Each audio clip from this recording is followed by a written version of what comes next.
Patrick. And here they come. Welcome back. Third round. Yes, round 3. You've been Quick to a reviews. holiday. Yes, I went to Texas, my home state. Okay. You recognized it again, or was it completely different? Oh no, I've it's been a couple of years since I've gone to Dallas because of COVID, and then because when I broke my leg. But I usually go every year to a football game with my stepson. But so I haven't been in a couple of years, and it's always all the highways are always under construction in Dallas. It's a running joke. But it's always good to see friends. I have a lot of friends still there, and so we hang out, have a good time. Most of them are in bands and they're still playing. So I went and saw a couple of them play. So it was fun. So cool. And I spent a day and a half record shopping, so that was fun. Is it a good place to shop records? Especially good place, or as usual as it is in? It all depends on what you're looking for, and so there are some good record stores there, and but like anything, there's some overpriced record stores, like Forever Young Records. Don't ever go there. It's just, outrageously priced. It's like going to an antique mall here, and if you look at like Robert Fitton's latest video, it's like going there, but a well curated antique mall with rare records that are priced 3 times what we're going to show here in a little bit. So cool.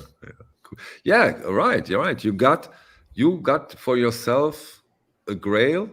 Yes, for me it was a grail to re-get again. This record right here. I've talked about it in my stream, but this is Van Halen Balance. This is last record with Sammy Hagar. German pressing. The German pressing has an extra song. I've had the US pressing, got rid of it, and now I picked up the German. So the story behind this was on my Discogs list for years, and it's usually about a $300 to $400 record. And it was on my want list, and a seller in the UK listed it for about $150, and so I instantly bought it. He undergraded it. It was in perfect shape. It's beautiful, plays great, and so yeah, I was glad. Which year is it that it came out? 95 or 90, 93 or 95, yeah.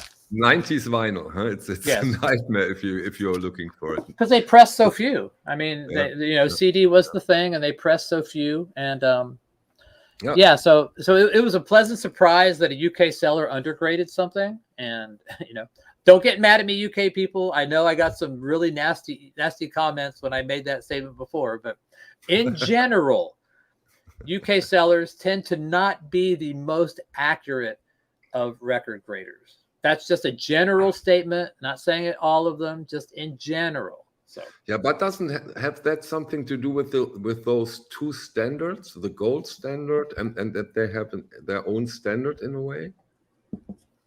I don't know. It's like I just go by how people. It's not racist because there's not a race, it's a country.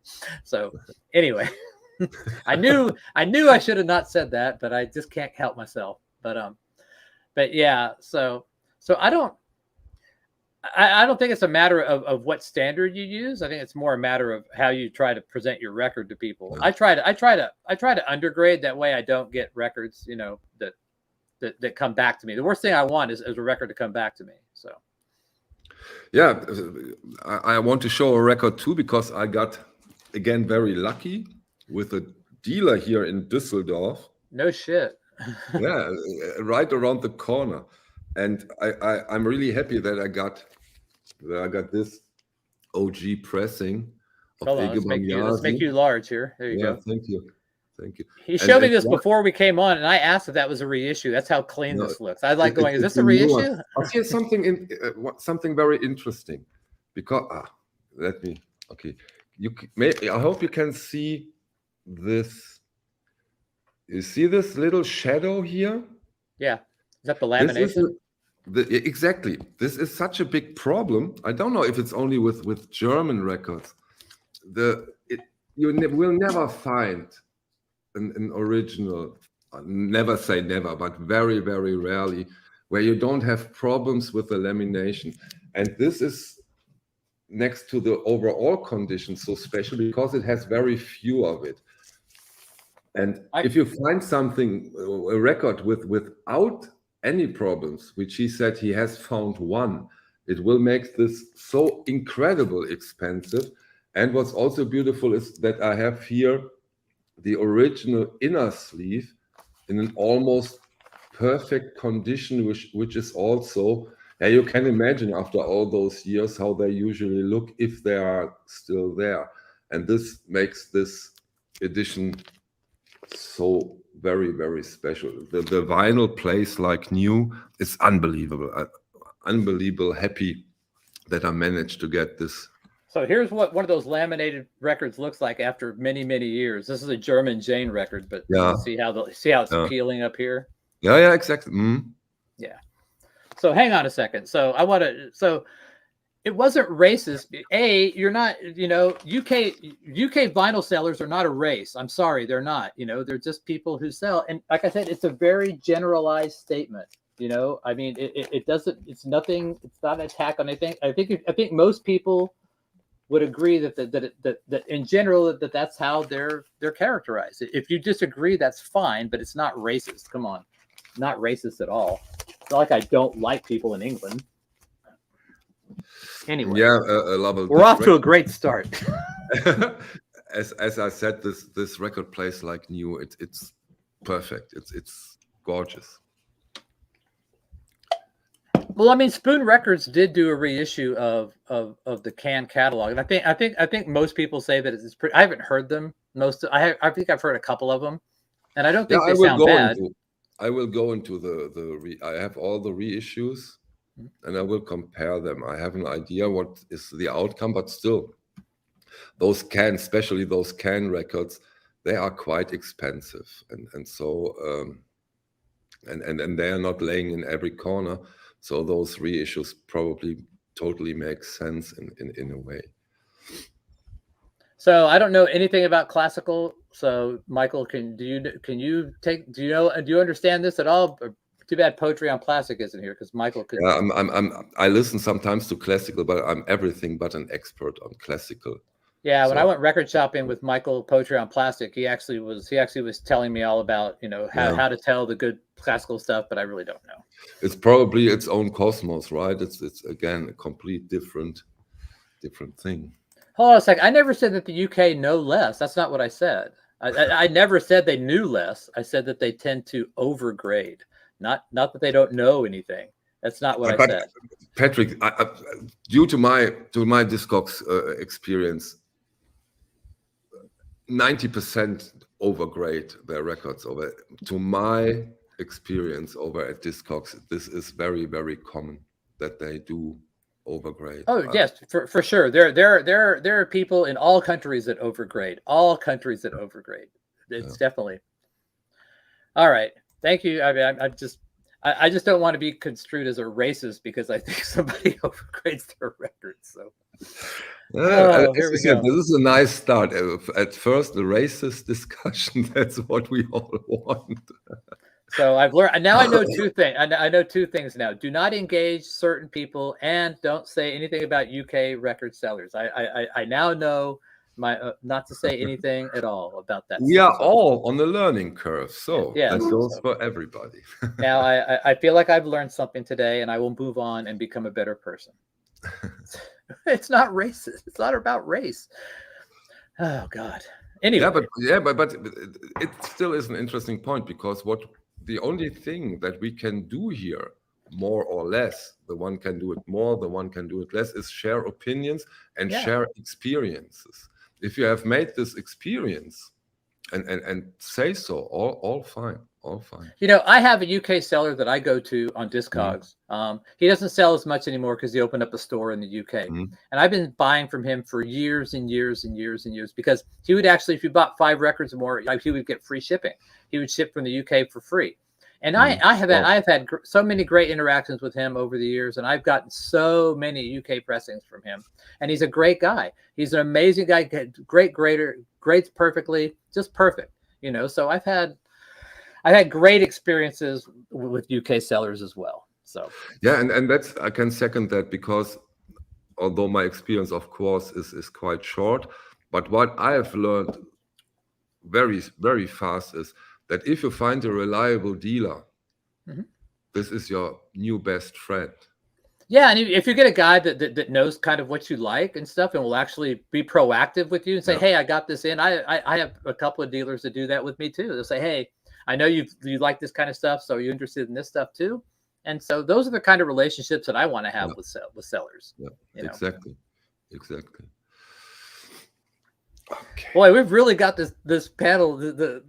Now the whole thing is talking about now Chad Kasem's a racist. I don't know why. See what you have done. Oh my God. Okay. Anyway, so what have you gotten anything else? So you got the blue train. Yeah, I've got another one again. In this condition, not easy to find. There we go. I've managed to upgrade my Computer World copy with this. So how do you pronounce that in German? A computer Welt? Is that it? Computerwelt, exactly. Yes. Okay. And again, luckily placed like new.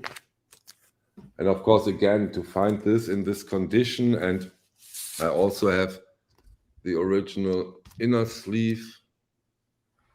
So those are, yeah. This guy here in Düsseldorf, he has krautrock and German pressings in an isn't Dusseldorf like ground zero for krautrock? No, it's mint in a way, of course. This is area here. Exactly, that's ground zero. And he really managed to get incredible stuff. And I can't wait what he's digging up. So I'll buy from any country as long as the shipping and the deal is correct. Usually when I try to buy from Europe, I try to buy at least 2 or 3 records from the same seller to make the shipping worth my while. Because usually it'll be one record is like 18 euros, add another one for €1 and €1 up to about 5 or 6. And if I can find a seller that has 5 albums that I want, I can really makes the shipping worthwhile to me. Just one record from Europe just doesn't really make it for me. It doesn't make sense, right? Will you purchase the Thriller MoFi, Michael? Yes, this is the MoFi. I will just, this record is for me almost historical now. It's another Michael. And of course, I want to compare it against the original. But this is so far the only MoFi I will get. I kept my pre-order of that Thriller. Yeah. That's the only one that I kept was the Thriller. I got rid of all my... canceled? You also canceled your orders? My Eagles, yeah, I did. I said no. I'm not gonna pay for them. I'll if people want to send them to me to record and compare, I'll do that. But I'm not gonna pay for them anymore. It's like, no, I don't think so. Not right now. Right. Okay. But is that in your case a feeling or a certain reason? All this thing made me kind of reevaluate. What. I have a whole shelf up there full of UHQRs and one steps. And when I started sitting down and listening to them, I'm like going, they're not, most of the times they're not better to me than an original pressing that I could find. And I was paying a lot of money for these things. I'm like going, why am I doing that? Instead of buying that reissue, I could go try to find that beautiful copy of Computer Welt instead of that, the original Computer Welt. So I just kind of, for now, I'm just kind of taking it slow and like going, the UHQR stuff, it would depend on what they reissue for me. And the MoFi stuff that comes out on 45 RPM, the super vinyl stuff, that stuff I like a lot. Like we've talked about the Eye in the Sky, the David Crosby's really good. The Bob Dylan Desire I thought was excellent. So that's more in line with what I like. I don't know. I've bought records from the in-groove, and they've been very, very forthcoming in any kinds of emails I've had. I said, hey, when is my order shipping? When the kind of blue was done, and he was very forthcoming. So I don't see how anybody can say that they're not. Somehow the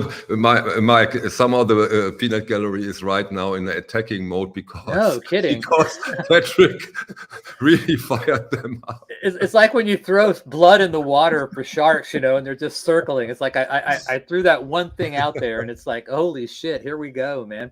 Even John Bandy's nice and calm today, so we've got that right, yeah. So John, you going to send me your one step of one of these nights so I can do a recording of it? Let me know in the comments below, John.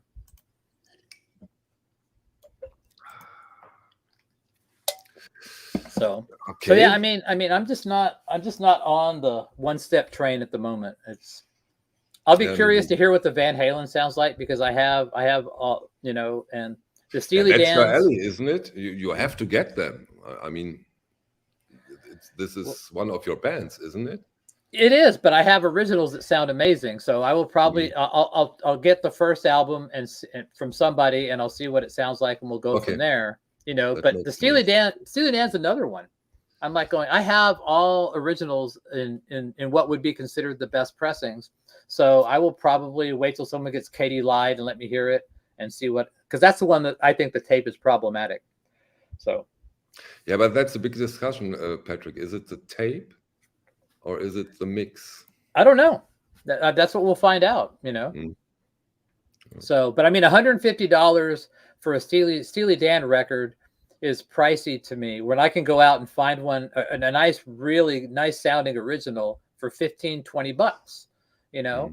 For $150, that's getting a little high for me. You know, if they would have said $99, it would have sounded a lot better to me than $150. And that's just my opinion. But but if they come out with just the 45 RPMs without the box and all that stuff, the ones, you know, they will, by the way. That I would get. That's what I'm more excited about personally. What and the universals for $30, the digital ones? I might try one. And see how it sounds compared to like the original Can't Buy a Thrill.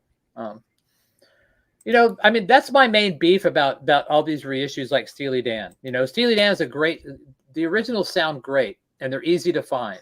You know, that's why I use Black Sabbath as an analogy. It's like, you know, I can't find really, really nice Black Sabbath for $20, but I can find a Gaucho, Asia, Katie Lied, Royal Scam, Pretzel Logic for $20 any day of the week, you know. But I can't find, you know, where are you going to find that Can album? You know, why not reissue that in high quality? Wait. I've never compared those now, because the Spoon reissues. Yeah, I've listened to them. Are they all analog? I don't know. I don't think so. But they are very reasonably priced. They are not that expensive. So let's see what people are saying. Just cancel the Asia. Can't Buy a Thrill. Too expensive. Yeah, I mean that's a lot of money to pay for Steely Dan. I mean, Steely Dan is just not something that I would pay $150 for unless it was such a stark improvement over the originals. I mean, and the originals sound really, really good, really, really good. Yeah, you're right. I mean, they are amazing sounding. Bernie Grundman cut those, a lot of them. He did. Yeah, I still hope for an improvement due to the fact that it's on this Clarity vinyl. It's on 45 RPM. We see. But the Kind of Blue Clarity vinyl was the noisiest audiophile reissue I've ever heard. My Kind of Blue. Yeah, it was on the Fine build, and I think it's difficult to keep up the consistency. So, what is your opinion on the Impact Saturday Night San Francisco being DSD? I didn't get that record. I was not that interested in that record from the first place, and today I don't know. Did they say that from the beginning? I bought it. I have it, and I thought it was a good sounding record. So, but was you under the impression it's all analog when you bought it, or did you know that it's DSD? I didn't even look. I mean, I knew it came from like a 15-inch reel-to-reel. I think it was probably from a board tape.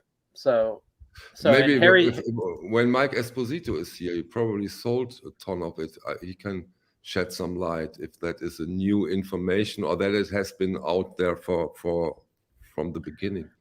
Like I said, I'm not anti. I mean, the Plangent stuff that I heard from the Bruce Springsteen box sounded great. That sounded phenomenal. So I mean, I've never been anti-digital in the process as long as it sounds good. So yeah, but don't you agree when I say that there is a huge difference between the first box set, which I really do like, and the second box set, which I totally dislike?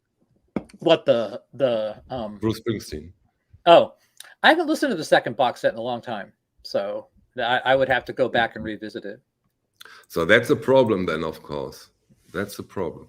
But at least they're realizing that they need to disclose this stuff. So Yeah. so I think that they're coming around and saying it may have been after the fact, but at least now I think record labels, these audiophile labels at least, are saying, all right, we need to tell people now, because they don't want to get, because obviously, you know, MoFi is having a problem, a confidence problem with consumers, at least certainly with me and people I've interacted with on the vinyl community. There's a confidence problem in buying their products. So wait, let's read that. Wait a second. The original said from the master tape, but never told us the master tape was great. Okay. Okay. Thank you, Mike.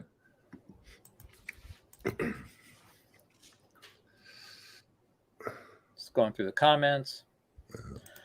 So here's another thing. So if they did Led Zeppelin and UHQR, would they use the old classic plates? Because if they did that, then I wouldn't buy them. Personally, I would not. But because they did Aqualung that way. The UHQR of Aqualung was the old classic plates. Because I have the classic 45 RPM. Kind of blue too, Patrick. Yeah. So if they're going to do Zeppelin again, I would personally like to see them recut it. I would like to see them redo the whole thing. That would be something that I would be a fan of. Yeah, you're not that fond of the classics, right?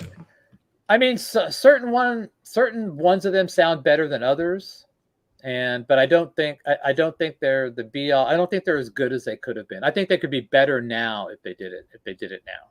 So I think in 2009, I think things have improved since 2009. I think people's signal chains have gotten better. So audiophile alternatives. Okay, I mean, if you want to, I could list you probably every Steely Dan my preferred pressing.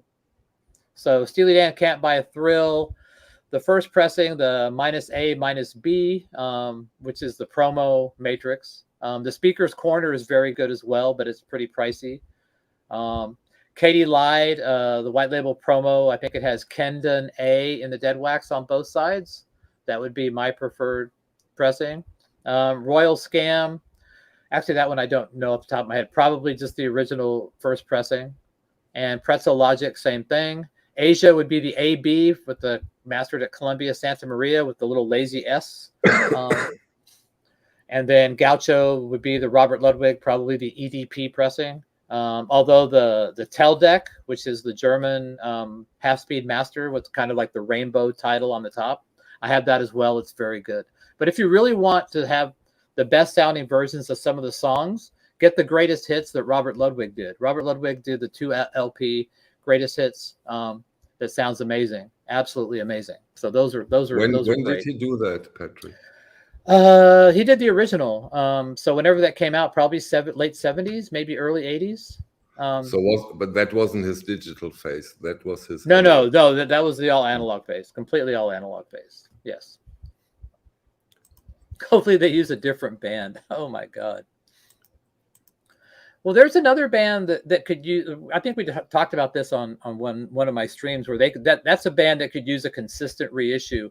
Because right now, you have to go to Friday Music, you have to go to Rhino, you have to go to UHQR, then there's Acoustic Sounds. I would like one company to do the classic Yes albums. Yeah. That's the benefit. That's something that I would like to see, instead of like one person do this one person do that one.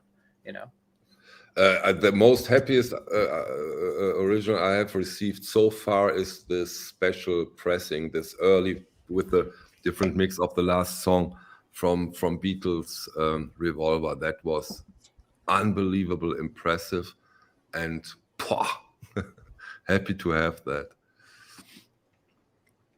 So I haven't heard the Revolver. You haven't? But okay. I have heard the Animals remix. If you want to go down that rabbit hole. Yeah, we can go. I've listened once.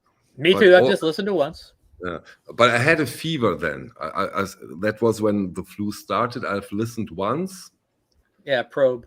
I've heard good things about the Probe, some of the Probe UK Steely Dan stuff. I've not heard them though, so I cannot comment. The Impact Wave shows. Okay. Yeah, what's your impression of the Animals, Patrick? Well, I mean, Animals is an album that I love dearly. I used to listen to it as a teenager with my headphones on, smoking really a lot of pot back in the days, kind of like, Days of Confused. I'm from Texas. This is like my era. I would listen to Animals all the time, constantly. So it's an album that I know backwards and forwards, like the back of my hand. And listening to the remix, I was listening to Dogs, and instantly I had to stop and pull out my original UK, because there's a section where it's just strumming. There's an acoustic piece in a left channel that's there, and the remix is gone. And I'm like going, where did that go? So I started comparing them just at that piece. Is it bad? It's not bad. It's just different. It's very different from, if you're really into Animals and you're used to how it sounds, it's kind of a jolt. It was kind of a jolt to me. It's definitely has more of a sheen to it, more of a polished, sound to it. Like they try to bring out the higher end details, than before, because some people call the original Animals mastering or mix like a little bit muddy and a little bit dark. And this basically is a lot lighter version, which some people it may play nicely for, other people maybe not. So I've only listened to it once. Yeah, my mom, really can second that, because when it comes to Animals, a lot of people say this doesn't sound good, but I think it was on purpose. I think that was an artistic choice, the sound of Animals, and they pull away this artistic choice for whatever reason and give us a very clear. The drumming is so different, right? Also, the sound of the drum, it's unbelievable how different that is. It's bold what they've done, in my opinion. And I'm not finished with my evaluation in a way, of course, after one listening, but interesting. Yeah, Chris Bellman did the 2012 Close to the Edge, but that's on Rhino. And then, so you have to go and there's never really been a great Yes album reissue. I mean, the Friday Music one at 45 RPM is pretty good, but I don't think there's really been a definitive The Yes album. So I would just like to have a box set, kind of like the remix box set, the Steven Wilson remixes of the Yes albums. Do that, but just like with the normal mixes, all analog. Let's that's like the pinnacle of like prog. Do you like the remixes from Wilson when it comes to jazz? To Yes? Sorry. They're different, I mean, I did an Audiophile challenge of Yes Fragile, and so it was basically a tie between the original UK Plum and the remix. A lot of people liked the remix, a lot of them, and it was interesting to hear that. It's very interesting. Somebody said something somewhere about what was it?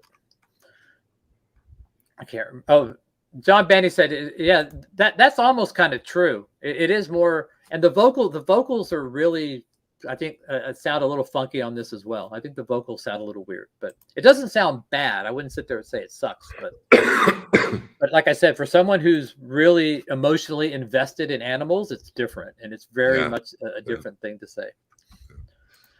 How is it received? Have you read some in the forums? Is it well received? I think most people like it. I think I've seen some videos of people saying, saying that they enjoy it. Some people say it's the definitive mix. It's the definitive version they'll listen to from now on. Some people say it's what I'll show people when they come over to my house. The packaging is really nice. I think I like how they did the album cover different. They make the same album cover. I like that a lot. That's right. Totally agree. Totally agree on the jacket.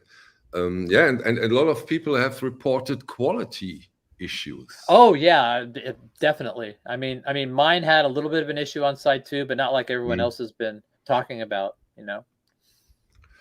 And yes, our Rainbow Rising does need a remix completely. So, this question for you here. Yeah, I want to answer that. This is a very nice, interesting question.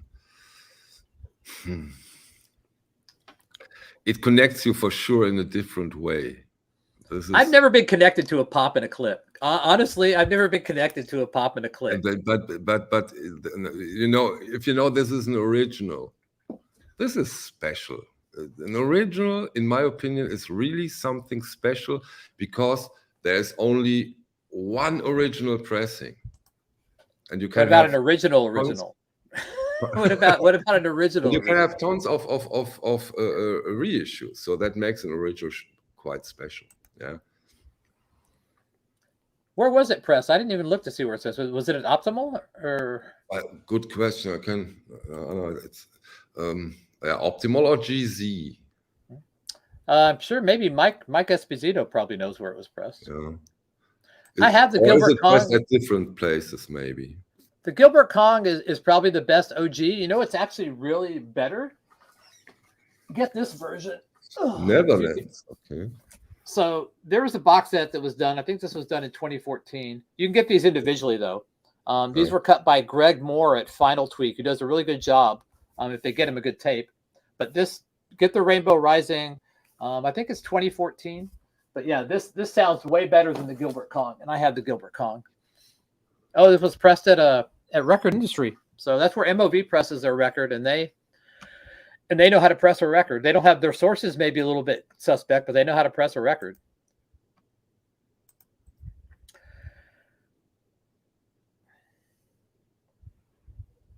Tails. I have the Relayer, and I have the Tails, and I have Tales of Topographic Oceans, but I don't listen to Tales of Topographic Oceans. Like four albums, 4 songs. That's a little bit too long for me. I think they got a little too full of themselves on Tales of Topographic Oceans. I just, if I'm going to pull out a Yes record, that's not one that I pull out personally. Please explain noisy vinyl for newbies. There you go. Michael? Yeah, vinyl can, not always, and it shouldn't, but vinyl can have its own noise floor. And this noise floor makes noisy vinyl. So the better the vinyl, the less noise floor you have. And for example, very extreme example is this so-called super vinyl, SRX vinyl, or clarity vinyl, which is trying to eliminate, of course you can't do it 100%, but almost eliminate this vinyl noise floor. So you have this noise can overwhelm your details, and that's why noisy vinyl can be very very nasty. That's why I clean brand new records too, by the way. So yeah. Some of them are, in my opinion, those reissues are real, especially the first album and Rainbow Rising are the first 2 that really stood out to me. But you can get the individual albums still for actually pretty cheap. I think they're 2014. I'll go look. Mm.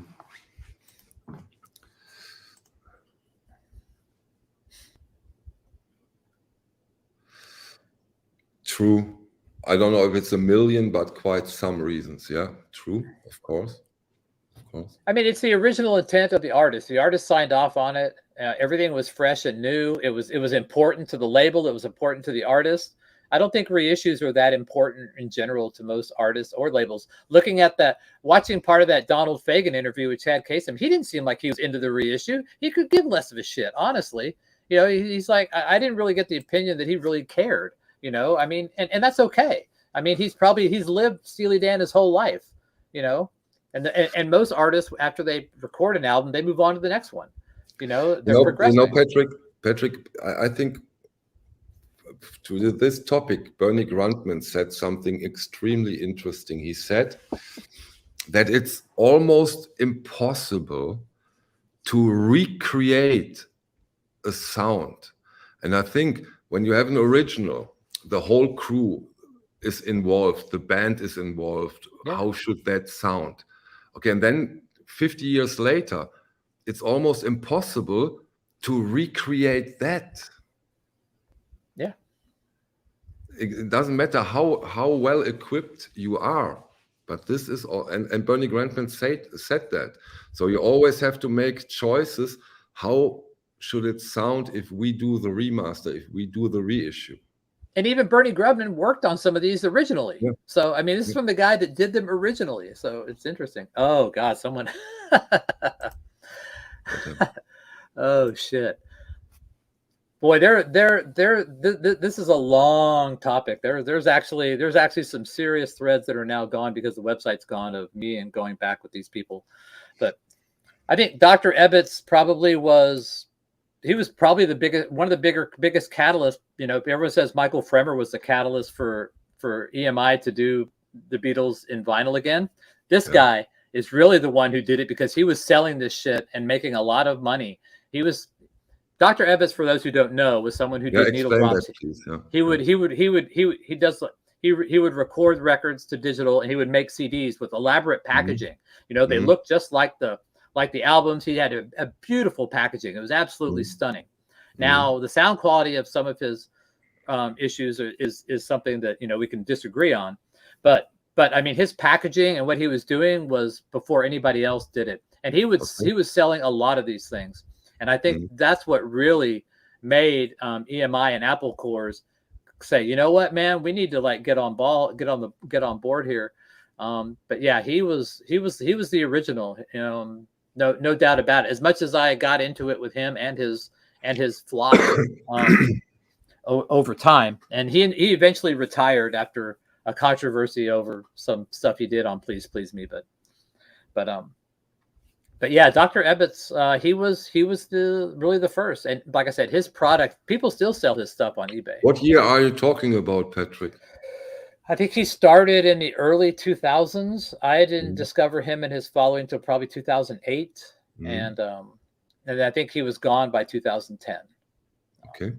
So right around 2008, when I started doing the vinyl recordings, and then other people started doing it as well, it became the community grew to where more and more people were doing it, and nobody was buying his stuff hardly anymore because they could just go out and get it without paying for it. So that was the thing.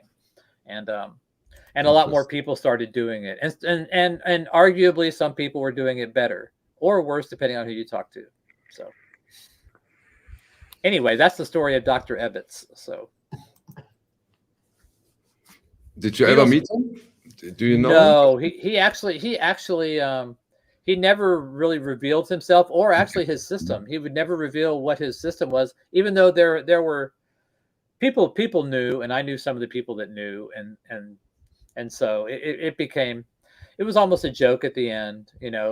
Like anybody that said anything negative about his stuff, they would remove it, and they would yell. It's kind of like on YouTube, if somebody says something bad about UK sellers, everybody piles on them, you know. So like what happened here, but yeah,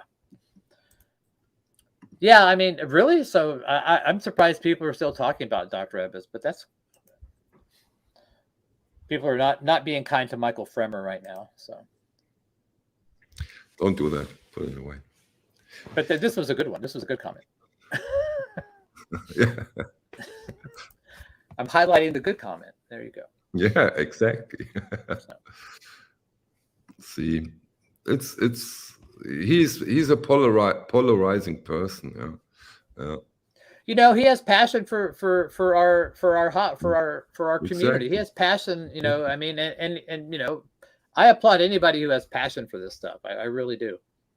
I said I can watch people's videos as long as they have passion. I don't even have I'll watch Stunty, and I don't really like a lot of his music, but he's passionate about it. He's knowledgeable about it, and you know. So I mean, that's what I get into. So yeah, the first Neil Young bootleg was unbelievable.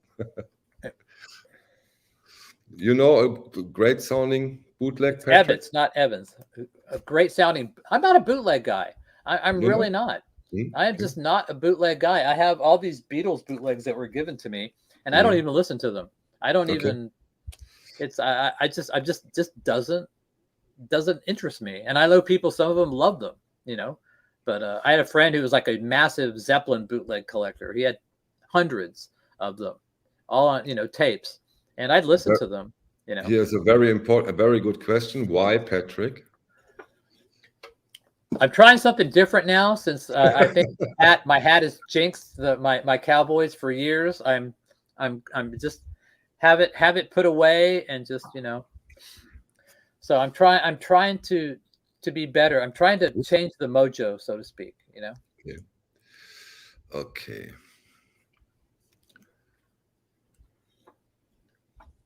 What do we have?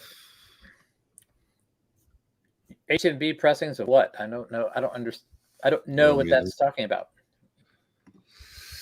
Patrick, do you prefer the Neil Young reissues over OGs?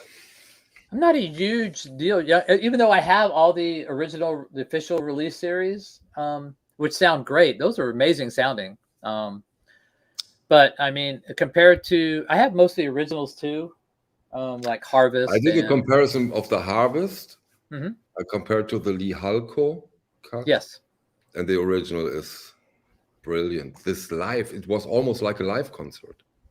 And was then was it that much better than the? Did you have the official release series one? Yeah. This Lee Halko I really liked. And then I've learned in the comments, and you know, this comment section sometimes is way more interesting than my videos. And somebody told that Neil Young drove through the States and bought all the Halko cuts he could find, because he didn't like this live touch he gave this. Really? That was in the comments. I don't know if it's true, but if it's true, it's a very interesting fact. I mean, Lee Holka does great work. If you look for the Sterling LH, you know, and sometimes you'll see Sterling LH and a slash and RL, like they did it together. So so that's one thing I would like to. I would love to, if we could get like Robert Ludwig to come on here one day and just we will manage that. I mean, I've emailed him several times and he's always responded and been very nice to me. So one question, Lee Halko. Name, if you can, out of your head, name some great Lee Halko OGs that are worth getting. T for the Tillerman, Mountain Nantucket Sleigh Ride, Eagles Hotel California. Okay. He was the original mastering engineer of Hotel California. Okay. Yes, the OG sounds amazing. I can imagine. What else did he did a lot of stuff for A&M. I don't know if he did any Humble Pie, but those off the top of my head are ones that really stick out. And he did a lot of the Traffic albums, the original Traffic albums. Okay. Like Shootout at the Noodle Factory or whatever. And then I think he did John Barleycorn Must Die, but a lot of times, you know, they would use his cuts in the UK as well for the original UK Island stuff. They would use his cuts like on T for the Tillerman. And also, I think Catch a Bullet 4, and what's the other one? Teaser and the Firecat. Those are all, I think, Sterling Lee Holkas. Did he do the first one? Was that? I didn't know he did the first Stooges album. That would be a good one to recommend as well. How much do you think you have to invest to get this Lee Halko Eagles? Nowadays, I mean, I can find it at record stores. I'm not interested in 10 years ago. It's over. Well, I haven't really shot. I mean, I have a really beautiful Columbia Santa Maria Lee Holka pressing, so I haven't looked, but I can still. I get that. Sure. I can still find them. I mean, do you want me to find you one? I can find you one. Yes. Yeah. I might have a couple. I might have more than one here. I don't know. I have to go look. Cool. But whenever I find them, I usually pick them up if I find them for cheap, like the Columbia Santa Marias that are Lee Holkas. I'll pick them up for cheap. And that would be amazing. Yeah. Sure. Cool. So I think he did great stuff. I mean, he's another unsung engineer that people, and I think there's a Led Zeppelin 2 that he did as well. Interesting. I do believe so. I could be wrong, but I think he did. I don't know when he stopped mastering. Okay, this is probably a very newbie question, but I don't have the answer. Why so many mastering engineers on some of those records? I don't understand that, because all those different plans, or why? Yeah, I don't know. I mean, that's another question I'd like to ask Robert Ludwig, because like, in instance of like the Rush catalog, I know there's 3 different guys I know that cut Rush. I mean, Robert Ludwig cut Rush, and then Howie Weinberg had cut Rush, and then is it Brian Kipper or Bill? I can't remember. And we're talking Kipper. All originals here, right? Yes. Not different. Why? I don't understand that. And I don't. It depends on what. I think some people like if they have to cut another version, let's say Robert's doing something else, I think maybe another engineer looks at his notes and does it. So I don't know how that works. That is something I would be curious to find out as well. Is if another engineer comes in after the original is done, do they look at the notes and then go from that? Do they do their own thing? I mean, how does that work? Yeah, exactly. Yeah, I thought he did a version of Led Zeppelin too. Thanks, Marco. So I don't know. I mean, that's an excellent question. It's something you could ask about. If next time Bernie's up, you can ask him that. Oh, wait a second. Uh-oh, we have the dating sites. Anybody need a date? Okay. So yeah, but it's strange. That's strange, and this really makes it very complicated, right? Which one is the one to get? I have a lot of good Kendon stuff. The Fleetwood Mac self-titled, with I think it's like the pogo in the dead wax with the hearts. That's really good. The promo is excellent. But those things are getting so pricey now. I don't know why, but yes, Gilbert Kong did some Rush as well. You are right, Mark. Wait, let me answer. Eddie's. Okay, sorry. I got quite lucky. I have now this guy in Great Britain, Dave, and he provides me amazing copies. I'm really lucky on that side. Yeah, and then right here in Düsseldorf, I found Minty Vinyl who managed to get those perfect copies. So on that front, I'm quite well. The US originals. This is my weak link right now, but it will be closed eventually. All right. So someone asked about the Blizzard of Oz because I asked that question of Ryan K. Smith. That took him by surprise. I think it is. I think it might be 2011. Nope, that's SST. Sorry. Let me find it. This is a very good question, Bagheera. I totally don't plan to get into a mono cartridge. I tried it because Volker Bohlmeier over at Einstein has, of course, my equipment there. And then I wanted to listen to the differences. And to really have a difference would be so expensive that I say no. And yeah, the vinyl, I think it changed 66. Okay. When you have this, when the mono grooves aren't that wide, right? 66 they changed. So what happened was that they stopped cutting mono records on mono lathes and started using a stereo cutter head on the mono records. So that's what I've always been told. So somebody asked about Blizzard of Oz. Those were in 2011 that were cut by Ryan K. Smith that he said was all analog. The stuff that went for the Ozzy box set apparently was not all analog. I mean, that's kind of what I got inferred from him without him saying it, was that because he definitely mentioned that the 2011s were all analog. So, and one point, Patrick, I want to talk to you about, because I find that quite important.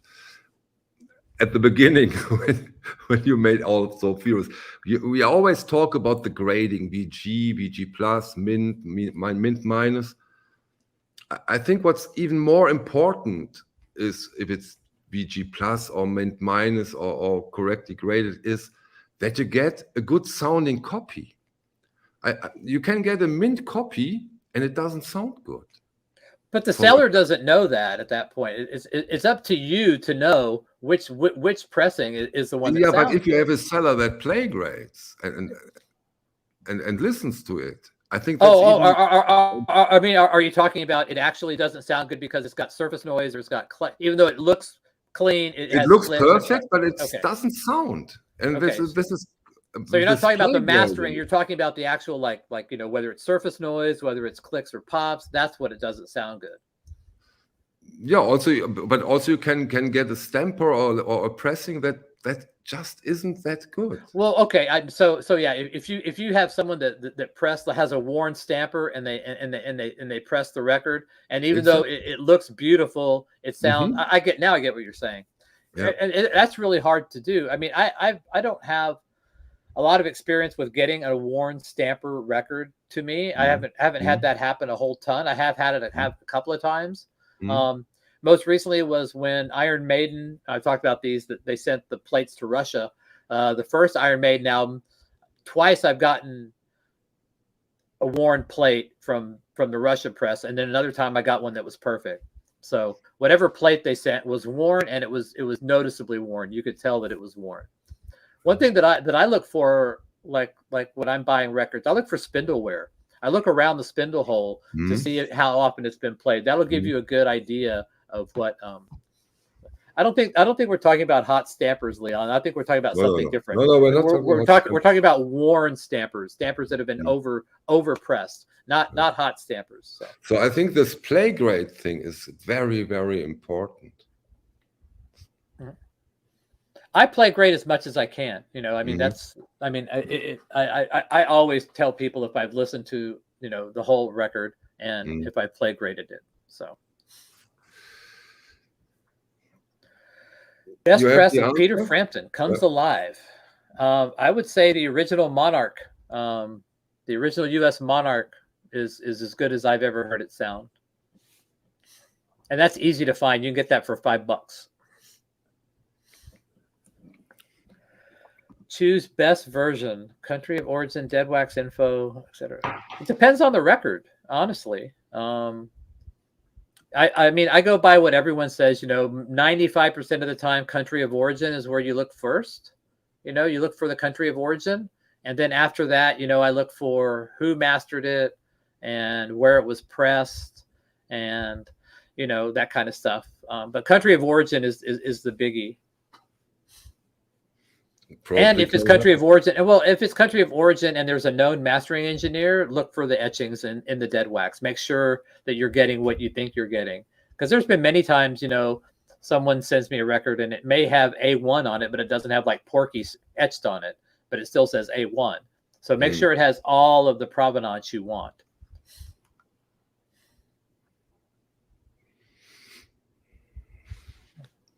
Okay. A lot of good stuff in the comments. I feel like you people are just like flying by here. So if we've missed anything, I apologize, and Michael apologizes. Michael takes him a little bit longer to read than me too. So yeah, so you're so much faster than me. Yeah. Yeah. Oh, we have some jazz bums in here. So yes, always good to see the jazz bums. Always, that's true. Yes. But he didn't reveal which jazz. I know he's hiding behind the jazz bums generic. Hey, Rob. Thank you, Rob. It didn't use crap. Wow. Yeah, I know. No crap emoji. I think that's a win, right? It is a win. This is. Do you like Tidal, Michael? It's like a blessing. What's your opinion on Tidal? Great one. This is a great one. Transformer. I'm very fond of the Speaker's Corner reissue. I still am. Really good. Really good. Even the US Dynaflex sounds good. It's a good sounding record. It's just a good sounding record. I mean, how's the original? I heard the original's very good, and the Speaker's Corner. But for the price, you can't beat the Speaker's Corner. It's still still get it. Liam had a question. Here we are. Okay. I have some. I mean, it's a case by case basis. I mean, the 10cc stuff that was done by Strawberries, excellent. I mean, and I think the Led Zeppelin In Through the Outdoor, they're all done by Strawberry, so you can't get away from it. So I thought they did a good job there. I wasn't a big fan of their remastering and their mastering of Yes Drama. You get a correction from Norman. Merci. Dynaflex is the OG. Did I say it wasn't? I said the Dynaflex was good. I have the Dynaflex and the UK, but the Dynaflex in the UK. I mean, like I said, they're all good. It's just a good sounding record. I love the Van Halen balance I got. It sounds great. It sounds amazing. We talked about that earlier. I don't have a problem with Dynaflex. People bitch about Dynaflex. I have some great sounding Dynaflex records. The Guess Who records I have on Dynaflex sound great. So Led Zeppelin 3, my favorite pressing is the UK Plum. What is Plum? I know what a Plum is. The label. Plum is the label. It's the color of the label. Yeah. Okay, then now I understand. Yeah. I have not heard the Led Zeppelin 2 mastered by Alvear done on. There are some people that are really, really keen on the Spanish pressings of certain bands, like Rolling Stones. Which is the one that has like the can of soup on it? It's got a different cover in Spain. Is it Sticky Fingers? No, Sticky Fingers is with a zipper. No, but in Spain they have a different cover. It's a Rolling Stones okay. album with a different cover. There's like a can of soup or something, and people swear by it. I haven't heard it personally, but people swear by it. Speaker's Corner generally has good stuff. Stones in a certain era, they recorded all over the world when they did a new album, right? So what is it with country of origin then? Still Great Britain, or depends on each title? It depends on where the master tape was, I guess, at that time, and where they did the final mix down. And so when you look at where it was recorded, where it was mixed, and where it was mastered, so yeah, that's it. Tin Can. But I haven't heard it. But some people swear by that, and that it's really, really good and it's amazing. So someone said something earlier that up here that was someone asked about Speaker's Corners. So what are your favorite Speaker's Corners pressings, Michael? Mine, the latest Raikuda was spectacular in my opinion. The Transformer. What else? I really do like what they did with Ella Fitzgerald. They did some amazing Ella Fitzgeralds way back, and they didn't. But I will try and get an original. They did this Ian Dury. Hit and the me Blockheads. Yeah, I like that. For me, I mean, I like the Can't Buy Thrills. Very good. The Blue Oyster Cults they did were very good. I mean, I think they've done some really good stuff. Now, I thought that their Eye in the Sky was really good until the MoFi came, huh? Until I got the MoFi, and then I kind of went, yeah, I don't think that's going to be number one anymore. So yeah, I will do. By the way, I've got now my Alan Parsons iRobot and Eye in the Sky, and when my head is fully clear again, I will do a comparison of the MoFis and the Alan Parsons. That was really good too. I mean, most of the Speaker's Corners that I have are excellent. The Doobie Brothers I have with them is really good as well. Columbia House pressings, in a lot of cases, to me, they are. So in the later cases, like in the 90s, sometimes the only pressing was a Columbia House or a Record Club pressing, and some of them sound really, really good as the later on you go. But earlier, some of that stuff, it just doesn't sound as good to me. Great question. I have the original UK without the titles on the back. I think that was a guy in England sent me his pressing. It was a very early press, and it sounds phenomenal. It didn't have the 45, but that's one. I don't know I don't know anything else about the Sex Pistols album. Someone else might definitely knows more in the chat than I do. Eye in the Sky better than the MoFi. I thought the MoFi is the best ones I've ever heard by a long shot. So I can't answer that. I didn't compare them right now, but I will.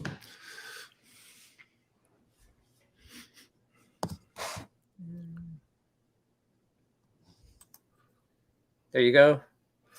I have 70s of right cooler self-titled far superior. Okay. Yeah, I don't have an original, but interesting. I trust your verdict, Liam. We'll get into it by time. Hello, Royce. How you doing?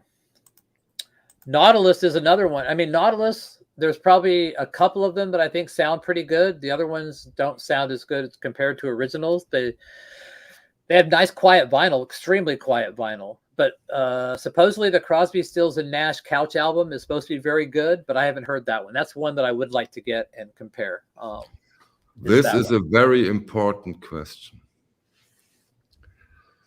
I will invite Volker Bohlmeier from Einstein to this channel again, and we will do a live stream. I hope very soon. I hope, because he's very reluctant to do it. But you know, Volker Bohlmeier from Einstein, he is so into OGs, and he always said, Michael, get into OGs, they are so much better, because his whole idea of how stereo equipment should sound is based on OGs, based on live music.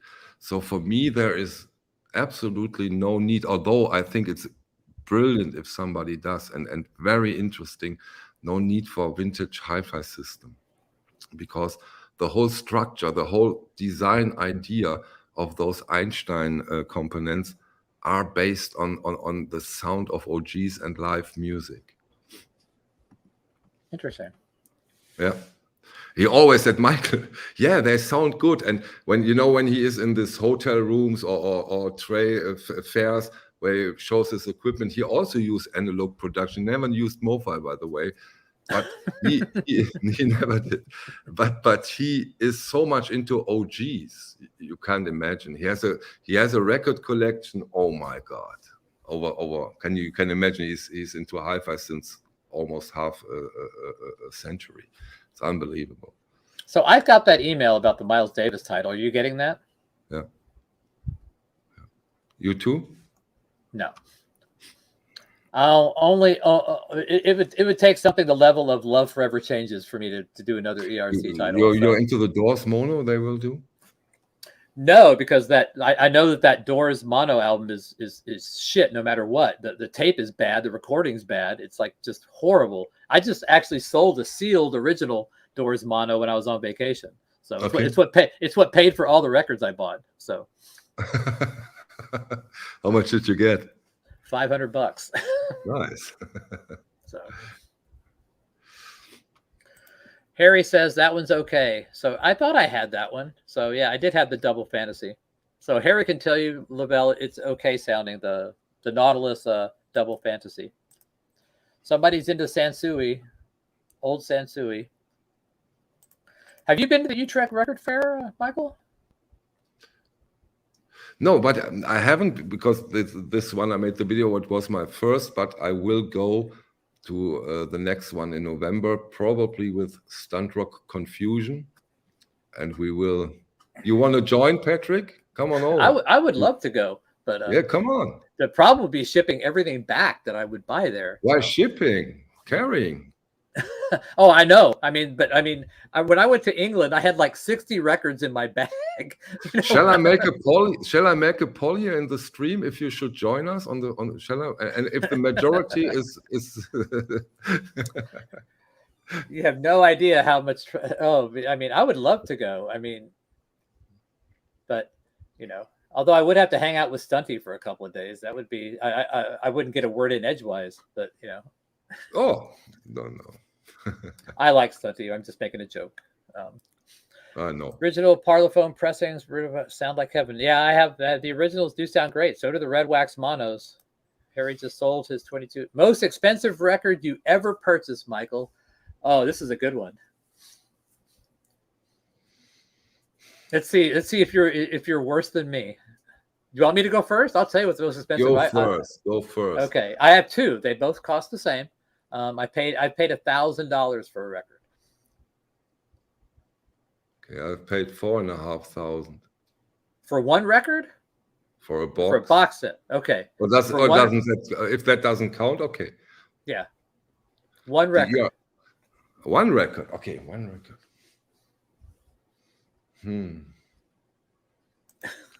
I don't think I paid $1,000 so far for a record.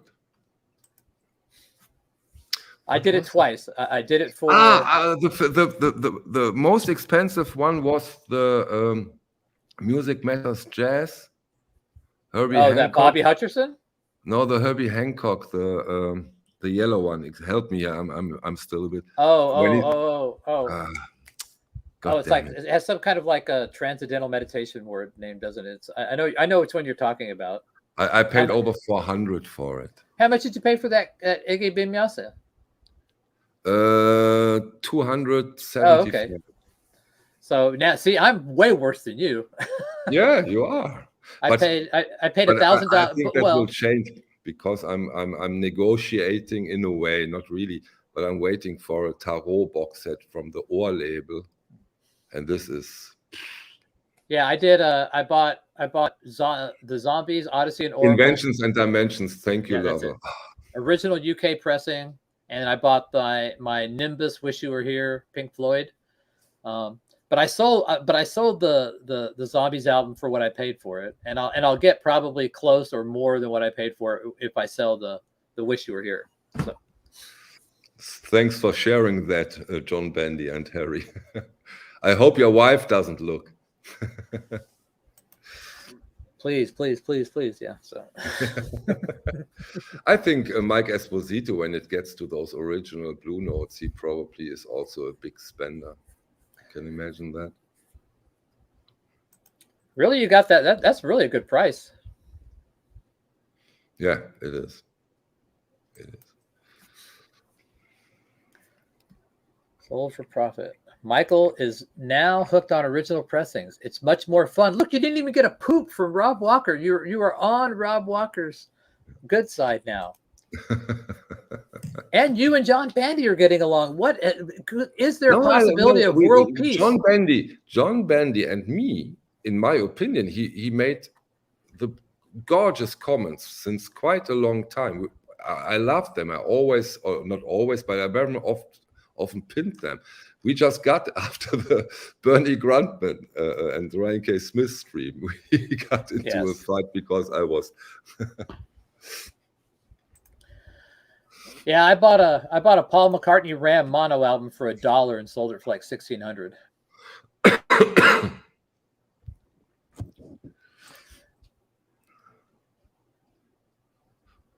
Okay, that'd be a good price. What was the 4.5K?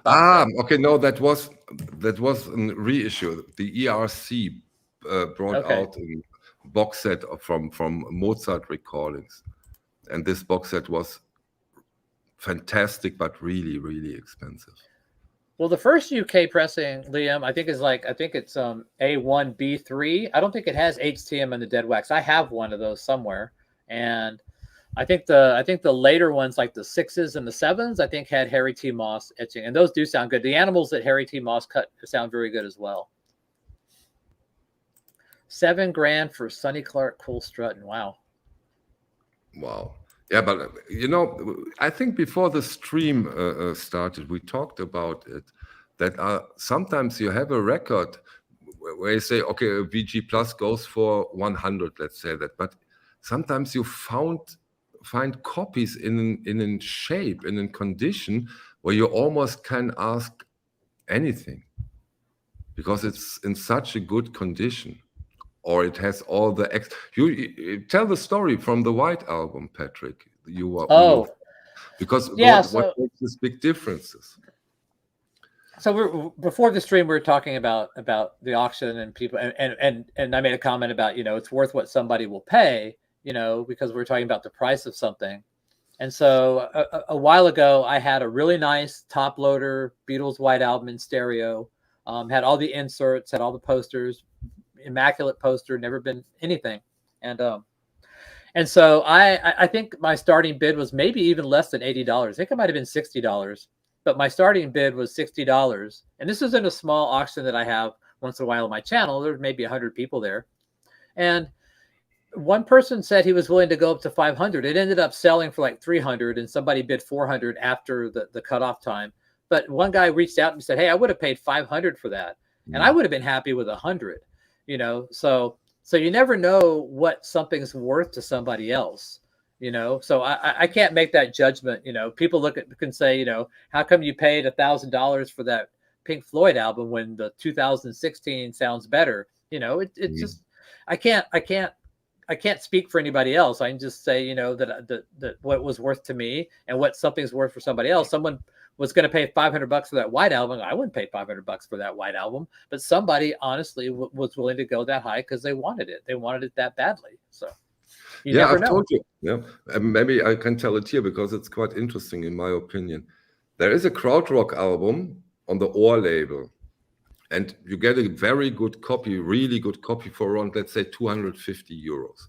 But when this record came out 50 something years ago, there was a little balloon attached to the record. And if you have a great copy with that balloon, the silly balloon, it goes for 1,000 euros. So this thing sometimes really matters when it comes to the value. Now, what's the most valuable album you own? Again, this box set. Okay. For me, it would probably be the sealed butcher cover that I have. That's going to be it's going to be Harry's album very soon. So yes. How much is that? Probably about 3,000. Wow. Okay. Somebody asked something about yeah, I mean I have a like I told Michael, I have like a UK top loader mono in the low 8,000s that I think will probably go for a lot of money. It's in beautiful shape, absolutely immaculate. When I'm selling my records all the time, I have auctions. I sell my records all the time. So my collection's fluid. If I want to keep it, I keep it. If I'm happy with having a really great recording of it, I'm fine getting it out of here and off to somebody else. So I don't get attached to everything. You have a core you keep, don't you? Yes. There's a core collection you stick with. Yes. Right? Stuff that I, like this Van Halen, like I have a full Van Halen collection. I have, full Rush collection, that kind of stuff. Bands that, I want to keep, those stay in the collection. Captain Beyond, that's kind of my thing. So. And what I can imagine, correct me if I'm wrong, all you decade-long OG collectors, I can imagine that you have a copy of, let's say, Kraftwerk Menschmaschine, and then you find a better copy, and then you exchange. Does that? Exactly. I think that can happen quite often. It happens a lot, I mean, if I'm at a record store and I saw a copy of Die Menschmaschine, and it was like $20, I'm going to buy that. I don't care if I have a copy of it. I'm taking that home and seeing, if it's better than mine, because, and if not, I can get it to somebody else. Somebody else I know can get it. Because I know a lot of people. That's why I go to this one record store that has a really good dollar bin, because I know that I can go buy these dollar records, and I'll spend $10-15 when I go there, and then give them away to people in the vinyl community because they don't have a record store or can't find this stuff. That's part of the fun for me. Is like going, hey, I'll go buy stuff for other people. It makes going to record stores more fun for me. Because I'm sitting there saying, I have that, I have that, I have that. Once you have a shitload of records, you go, shit, I have that, I have that.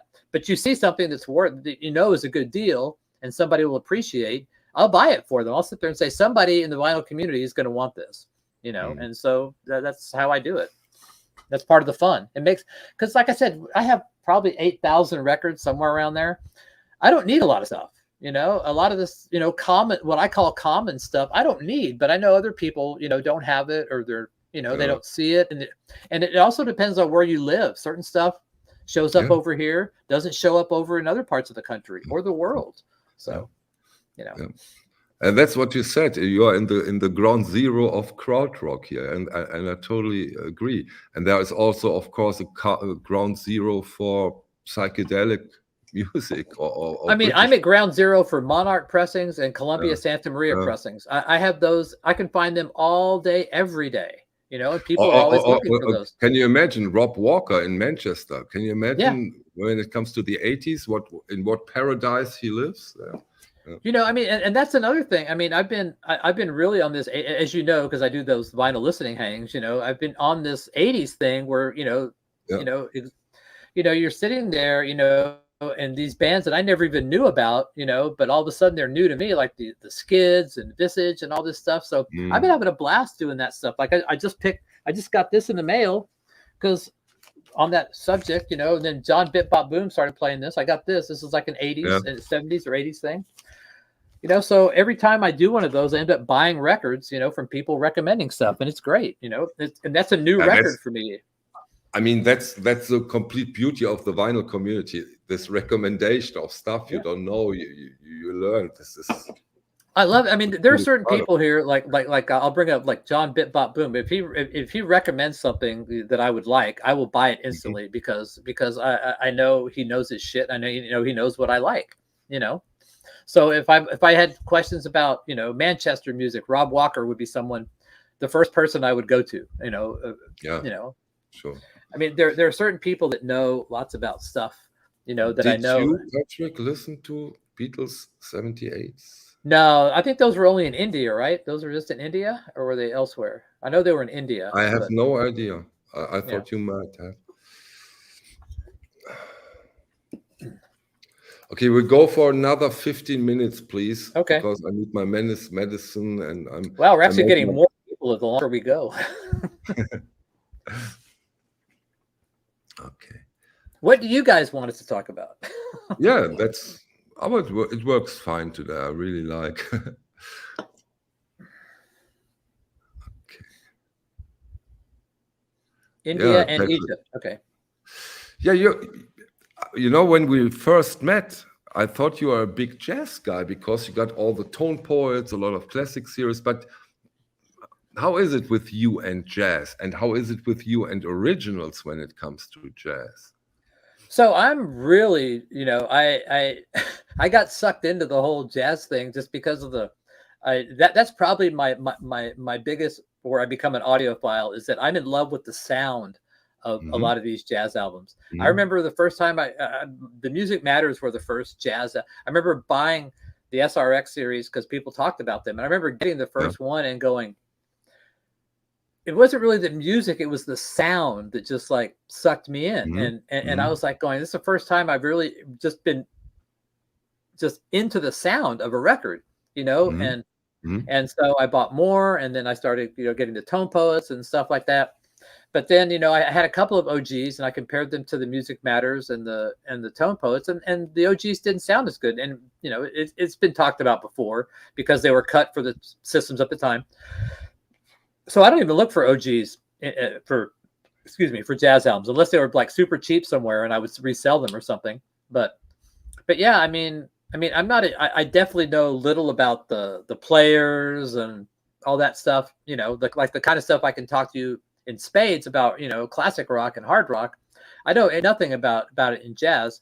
But I'm starting to learn what I like and what I don't like, and I just appreciate the sound and the simplicity of the recordings and how beautiful they sound.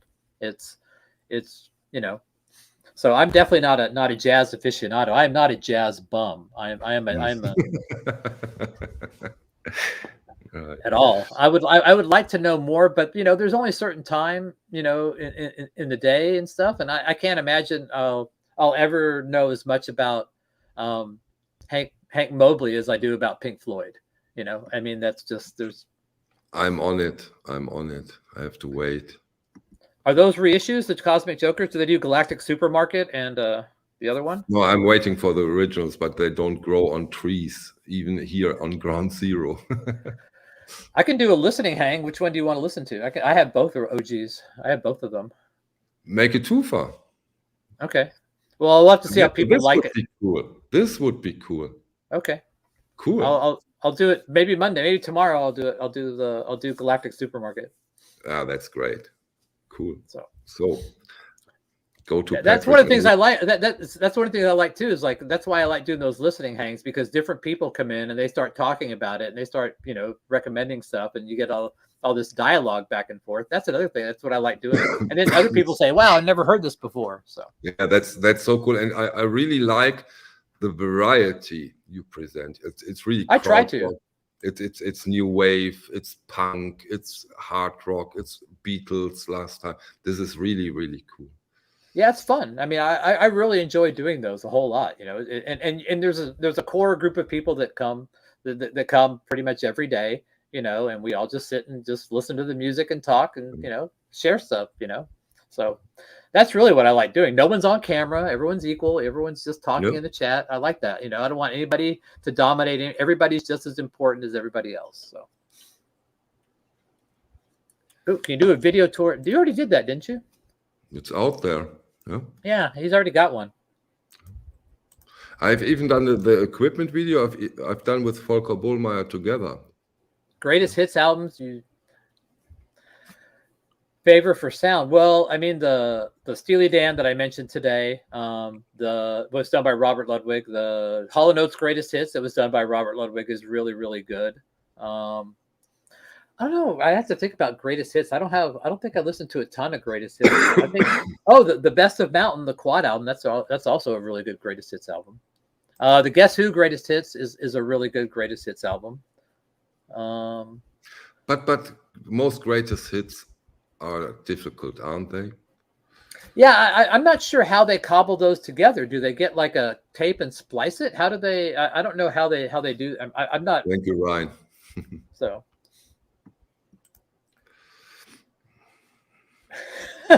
I'm not gonna make people mad because and give my opinion on Japanese pressings. I learned my lesson about the whole UK seller thing, so I'm not going there. Yeah, but you know, when I remember long time ago, when I was a young boy and vinyl was the only option. I drove to Cologne because there was this huge record store called Saturn, and there was nothing, no talk about audiophile or stuff like that, not at all. But what has been there were Japanese pressings. And there have been quite some people who really was into those Japanese pressings. And we are talking the end of the 70s, very early 80s here. So this Japanese pressings talk is there for a long time, way longer than audiophile pressings. And I think one of the reasons might be here in Germany, the jackets have been extremely flimsy and thin. And the Japanese pressing, they have this heavy, thick cardboard jackets. That might be one of the reasons. No bass.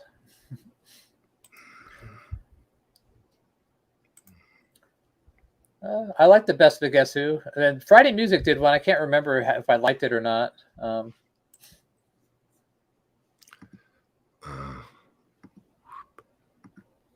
Went by. So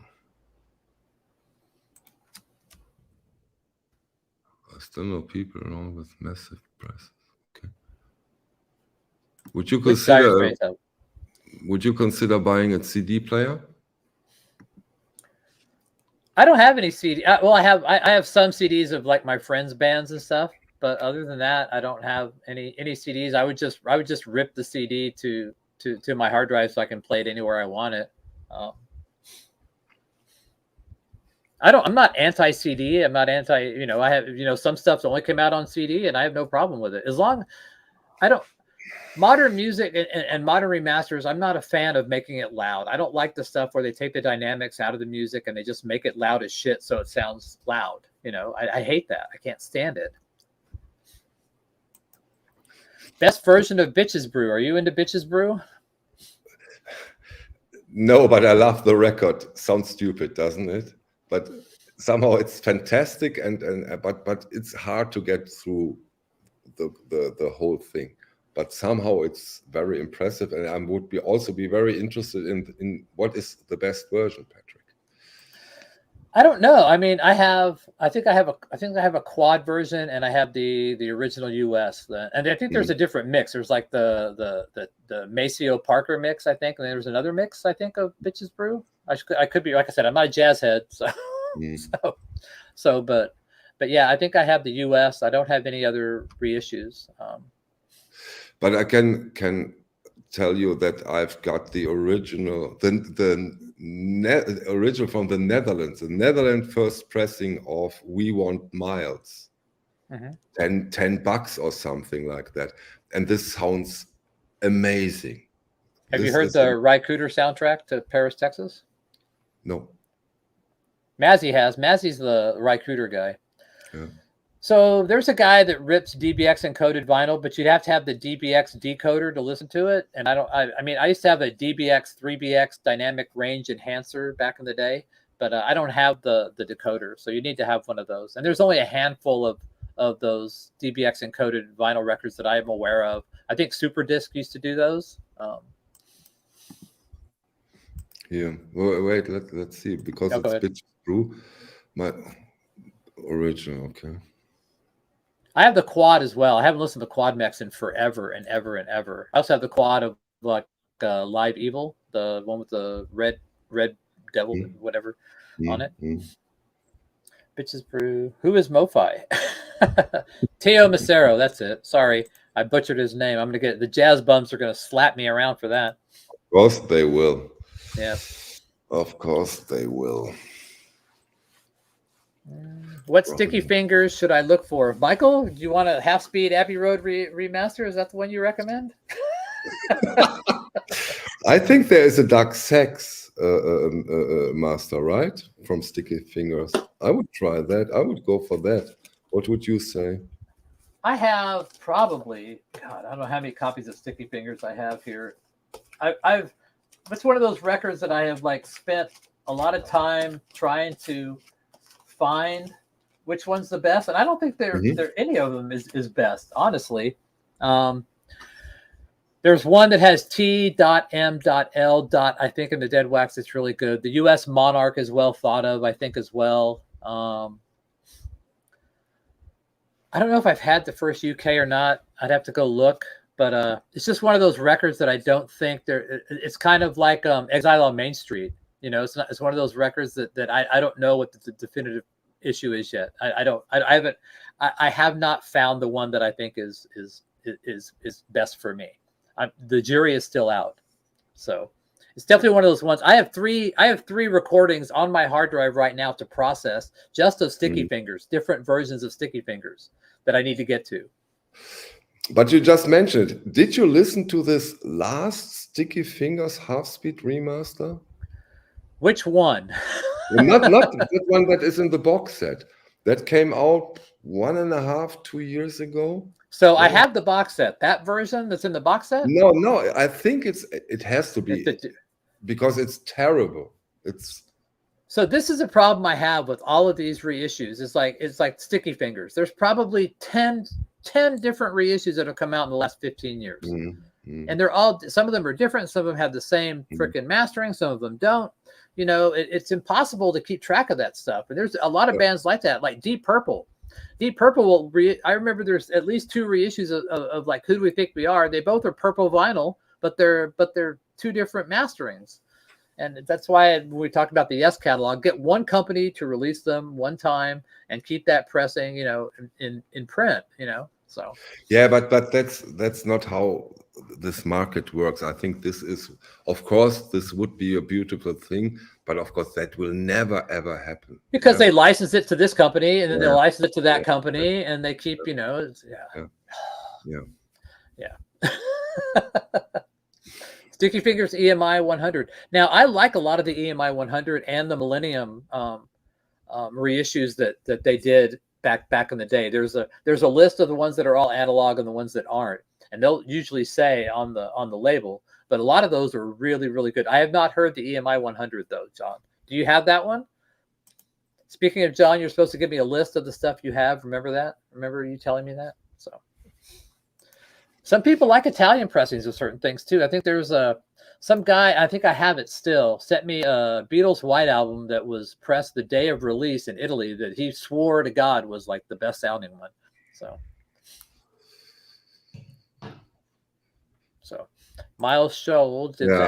What is that box set? Is it all the albums, or is it one? I think it's a complete Alan Parsons project, and I will get it and I will compare it and then I will sell it. I don't know. Then you'll sell, then you'll get rid of it.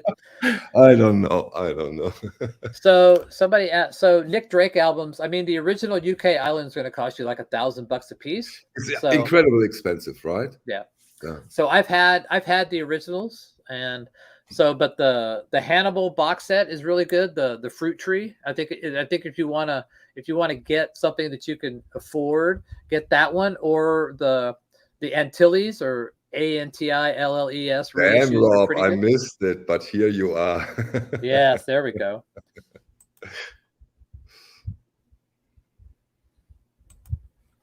$11 albums. So the Alan Parsons box set is 11 records. Okay, cool. But that's so sad in a way.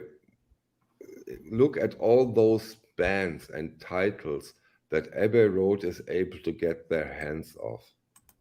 And imagine they would do it really right. That would be so cool. You know, and you know, Alan Parsons albums are not hard to find. I mean, so that's I don't know how much that box set's going to be. Hopefully, it's not expensive because they're not expensive. Right? They're not hard to find at all. That's true. Yeah.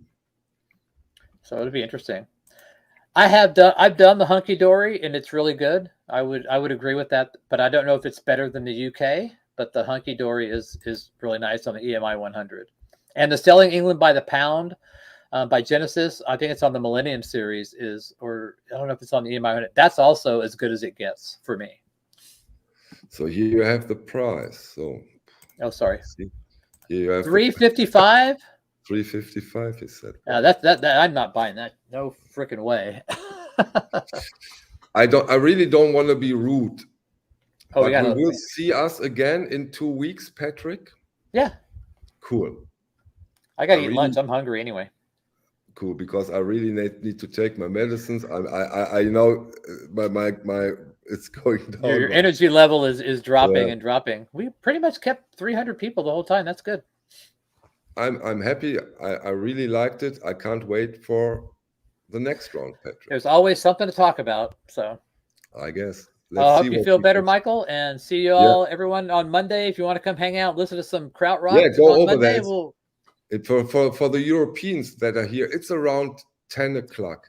But if you want to make it really sure, just subscribe to Patrick's channel, hit the bell, the notification bell, and then you get the message when you put them at around 1 hour before you start, right? Yeah, I try. I'm trying to get better about doing it earlier. So, yeah, but we'll see. But yeah, I mean, tomorrow we'll do either Galactic Supermarket or Cosmic Jokers, one of the two. That's cool. We'll take care of that. All right, Michael. Bye-bye. Thanks, everybody. I enjoyed it. Bye.